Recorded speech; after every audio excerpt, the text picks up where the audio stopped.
میں اس کا منہ بولا بھائی ہوں. ارے منہ بولے ہو نا, بھائی تو نہیں ہو نا. یہ میری ماں سمان ہے.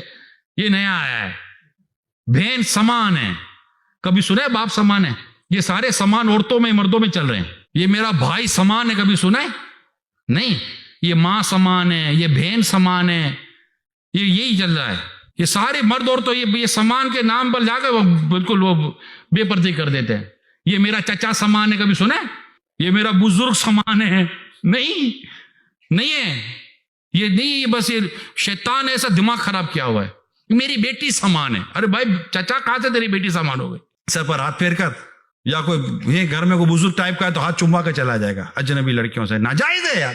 آپ کیسے کسی اجنبی عورت کا ہاتھ پکڑ سکتے ہیں؟ ام المومنین سیدتنا عائشہ صدیقہ رضی اللہ تعالیٰ عنہ فرماتی ہے, میرے آقا صلی اللہ علیہ وسلم کے ہاتھ نے کسی غیر اجنبی عورت کے ہاتھ کو نہیں چھوا.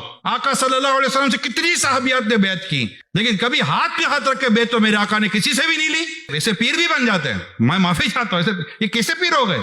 اجنبی عورتوں کے ساتھ یہ گلنا ملنا, ہاتھ چمانا نہیں. پیر کو اجازت نہیں اجنبی مریدنی کے سے بے پردگی کرنے کی. حالانکہ پیر کا رشتہ تعظیم کا, محبت کا, ایک عقیدت کا رشتہ ہوتا ہے, وہاں بھی اسلام منع کرتا ہے.